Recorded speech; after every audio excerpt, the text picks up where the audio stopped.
Champions are not born. They're forged. This is about turning the ordinary into undisputed. Available now. Ade Oladipo, brought to you by Undisputed. Afternoon peeps, good afternoon everyone. How's everyone doing? Hopefully you guys are all doing well. Don't forget, if you're new to the channel, like, share, subscribe. We are back and it is good to be back as well. Feels like I've been gone for ages. Honestly, feels like about a month, but it's actually only been, I think, 9 or 10 days. But it was a very, very busy 9 or 10 days. All right, before we get going, shout out to the sponsor, Undisputed. Thank you so much for sponsoring the channel. Remember, you can download the Mexican Monster Pack, which is available to download now. Just go to playundisputed.com. All right, this might be a long video because, you know, when you're filming abroad, I feel like I don't kind of get into it. I rush the subjects. I've kind of sort of not done the subjects proper justice. It's now time to really kind of get into it because there is so much to talk about. Honestly, we are obviously going to talk about Olkesandr Usyk and Daniel Dubois, which has just come along like that. I mean, I remember when it was announced and now we're here. Honestly, now we're here. So much boxing this weekend. I'm tempted to do a watch along for Manny Pacquiao versus Mario Barrios. I know I've slated that fight so much, but it's still Manny Pacquiao.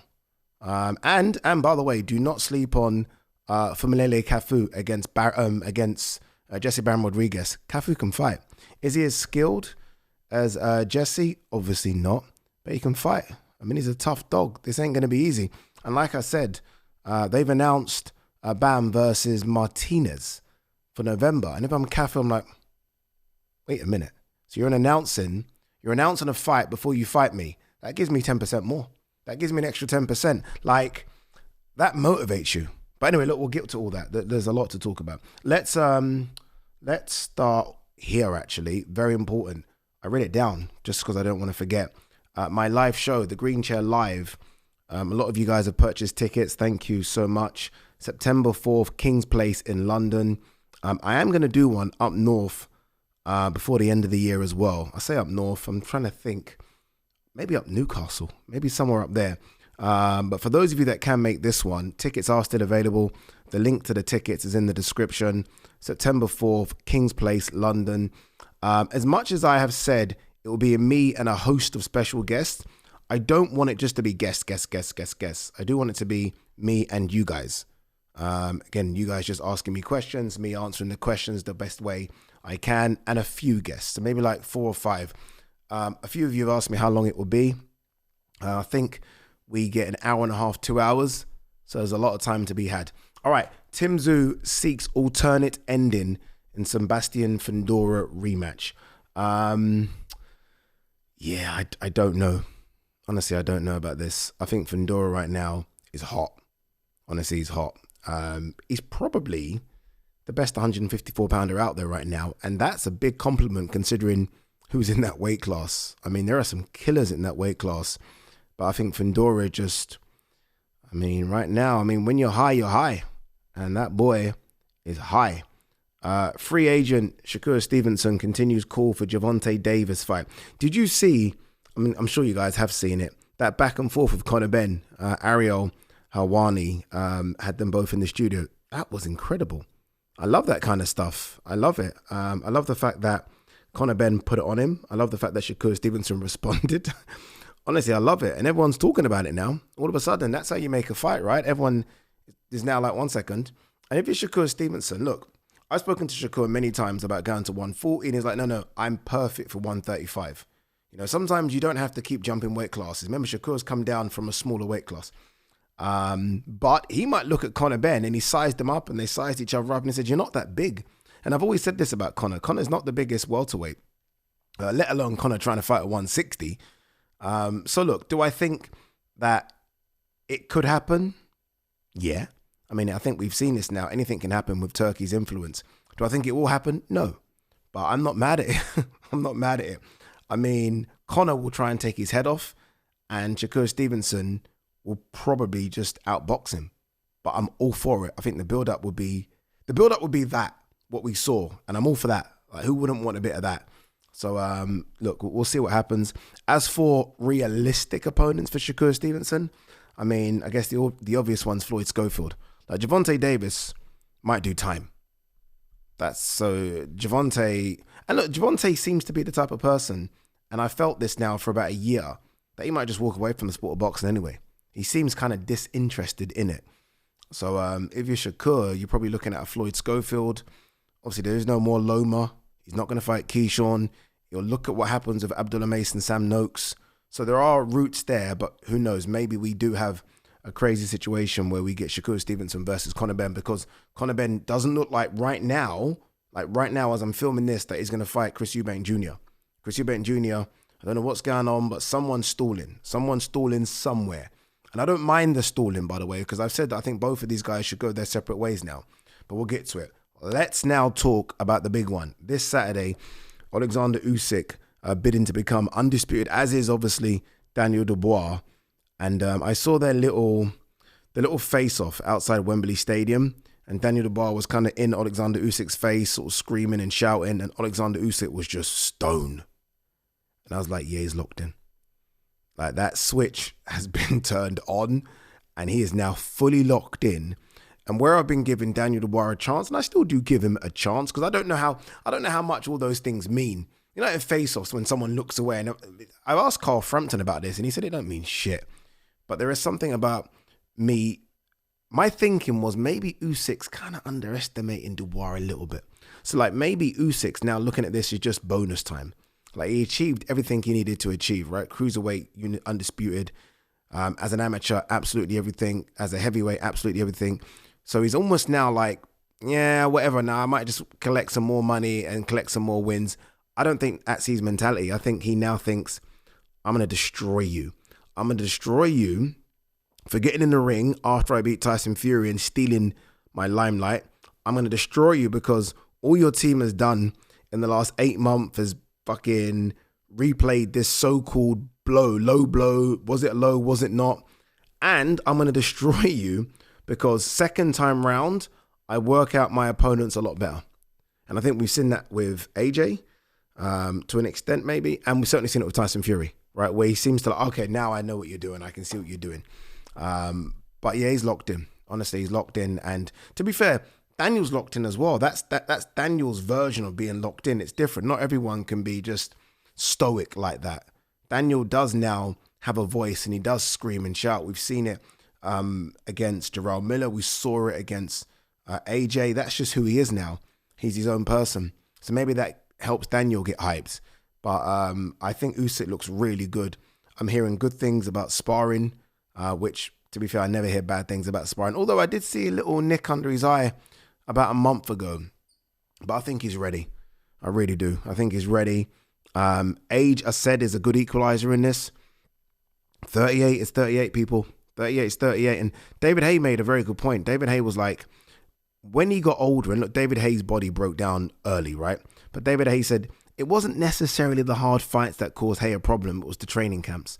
As he got older, his body just couldn't handle the training camps. Now, science has moved on a little bit, and Usyk's training camps do look very different and very unique. But they're going to take some toll on you.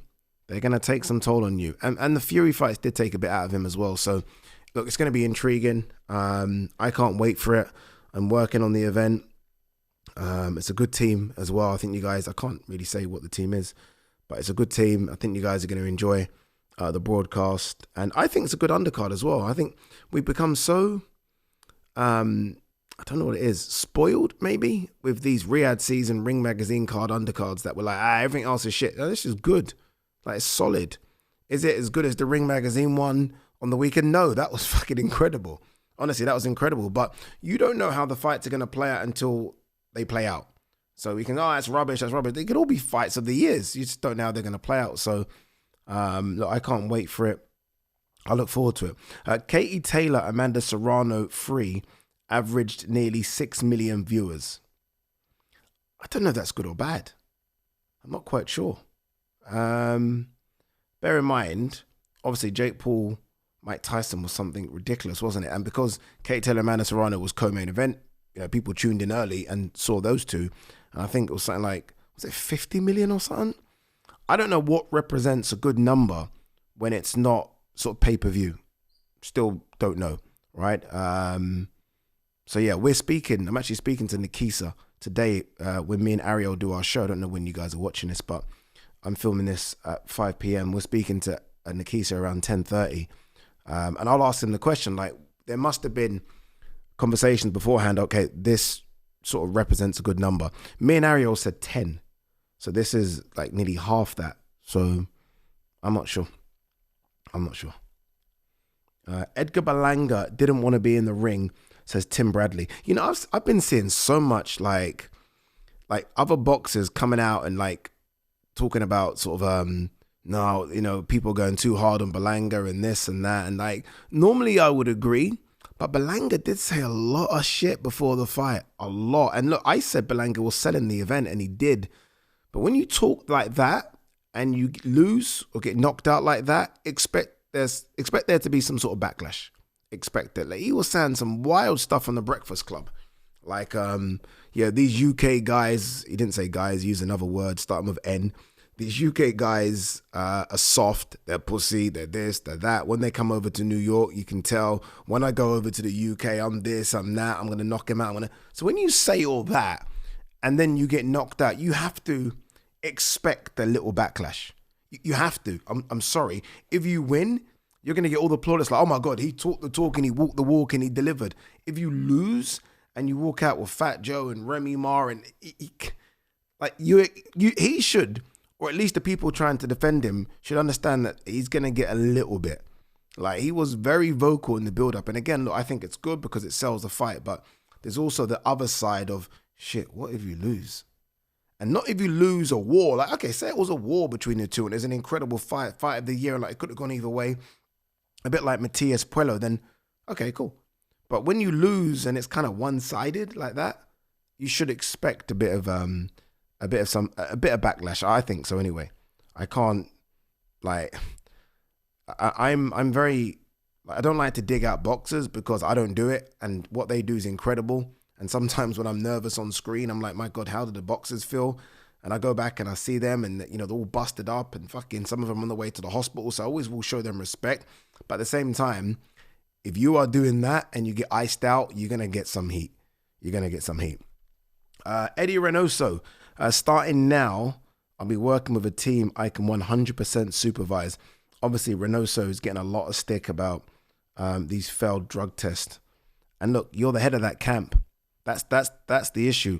Whether or not like you are involved in it, and I don't think he is, but you're the head of it. So anyone that comes out of that camp and tests positive, the eyeballs will be on you, Mr. Reynoso, just because now I believe it's like 6 or 7 fighters in the last sort of 4 or 5 years. That's a lot. And we're talking a lot of high profile fighters. These aren't like little scrubs. These are high profile. So these are your best fighters. So you can understand why people are like, what's going on? What else is there? Let's have a look. WBO orders 160-pound eliminator between Denzel Bentley and Endry Saverda. Denzel Bentley's been chasing Carlos Adames for ages. It's weird how Carlos Adames is chasing this person, and someone's always chasing someone. But yeah, look, let's see what Denzel Bentley can do against Andre, and then, you know, he might get the call. I like Denzel, man. Honestly, I think he's a really good fighter.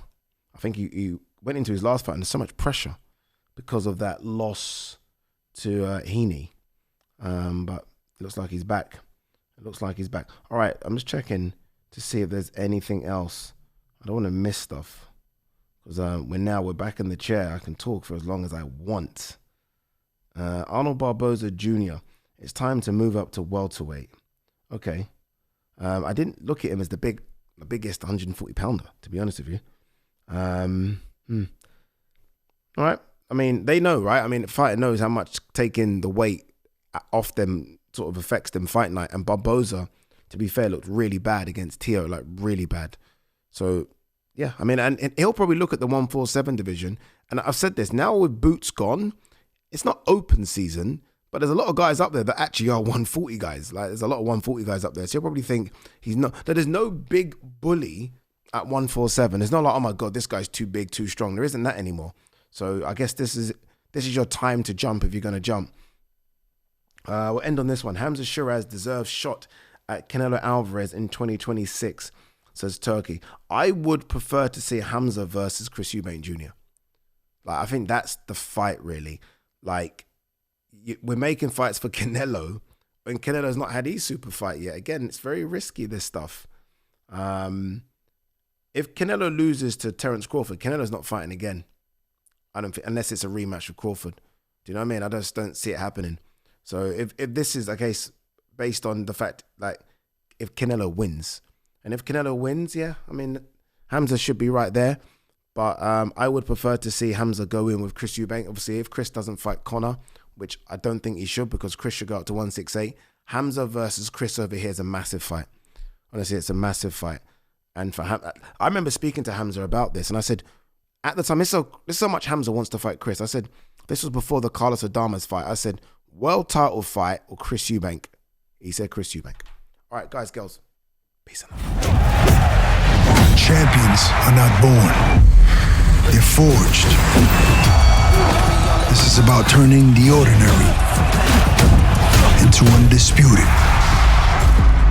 Available now. Ade Oladipo, brought to you by Undisputed.